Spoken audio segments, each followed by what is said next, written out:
بسم اللہ الرحمن الرحیم۔ السلام علیکم ناظرین، اللہ رب العزت نے عورت کی تخلیق مٹی سے کیوں نہیں کی؟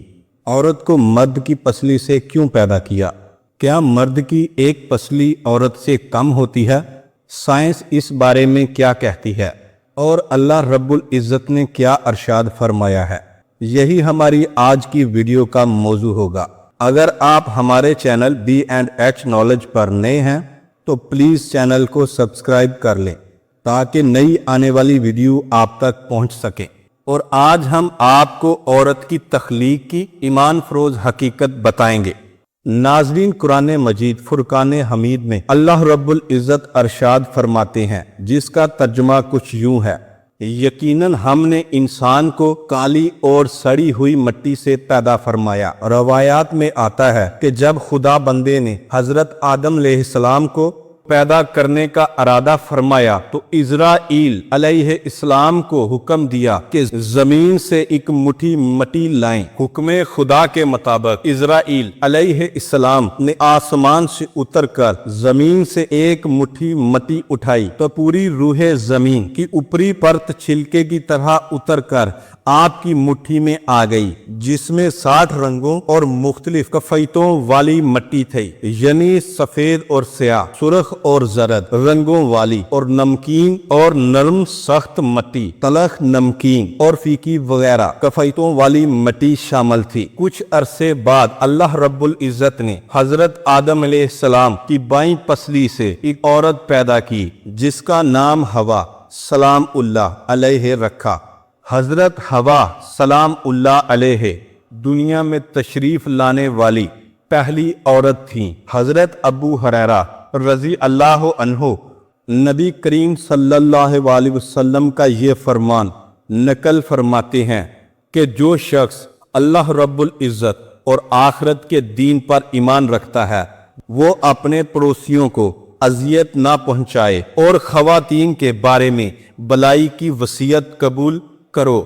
انہیں پسلی سے پیدا کیا گیا، اور پسلی میں سب سے ٹیڑھا حصہ سب سے اوپر والا حصہ ہوتا ہے۔ اگر تم اسے سیدھا کرنے کی کوشش کرو گے تو تم اسے توڑ دو گے، اور اگر اس کے حال پر رہنے دو گے تو وہ تیری ہی رہے گی۔ لہذا خواتین کے بارے میں بھلائی کی وصیت قبول کرو۔ ناظرین، شریعت محمدی صلی اللہ علیہ وسلم نے بہت سے معاملات میں عورت اور بچوں کا حکم ایک رکھا ہے، جیسے کہ باجماعت نماز کا مسئلہ، جمعے کا مسئلہ وغیرہ۔ تو شاید اس میں بھی اس بات کی طرف اشارہ ہے کہ عورتوں کے ساتھ بچوں کی طرح نرمی کا رویہ اختیار کرنا چاہیے۔ ناظرین، اسی طرح قرآن مجید فرقان حمید میں اللہ رب العزت نے ارشاد فرمایا ہے، جس کا ترجمہ کچھ یوں ہے، یعنی مرد عورتوں پر نگہبان ہیں، عورت کی ضروریات اس کی حفاظت اور دیگر کئی امور میں مرد کو عورت پر تسلط حاصل ہے۔ اور یہ خود اللہ رب العزت نے فرمایا، گویا کہ عورت رعا ہے اور مرد بادشاہ، اسی لیے عورت پر مرد کی اطاعت اللہ رب العزت نے لازم قرار دی ہے کہ میاں بیوی کے حقوق ایک جیسے نہیں، بلکہ مرد کے حقوق عورت سے زیادہ ہیں، اور ایسا ہونا عورت کے ساتھ ناانصافی یا ظلم نہیں، بلکہ عین انصاف اور حکمت کے عین مطابق ہے۔ ناظرین، علماء نے اس مدعے پر بحث کی ہے کہ ہر انسان مٹی سے بنتا ہے۔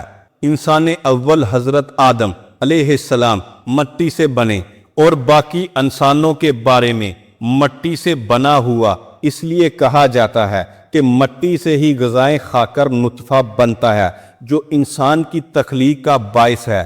بعض مفسرین نے یہ موقف اختیار کیا ہے کہ انسان کو اللہ رب العزت نے مٹی سے ہی پیدا کیا ہے۔ ناظرین، اسی طرح بعض کے مطابق مرد کی پسلی سے عورت کو بنا کے اللہ رب العزت نے مرد کو اپنی اس حکمت کا اشارہ دیا ہے کہ میں نے عورت کی تخلیق فرشتوں سے لائی ہوئی مٹی سے نہیں کی، بلکہ انسان کی پسلی سے کی۔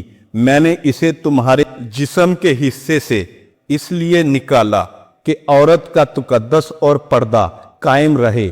فرشتوں کو بھی خبر نہ ہو پائی کہ زمین کی لائی ہوئی کس مٹی سے عورت کی تخلیق ہوئی،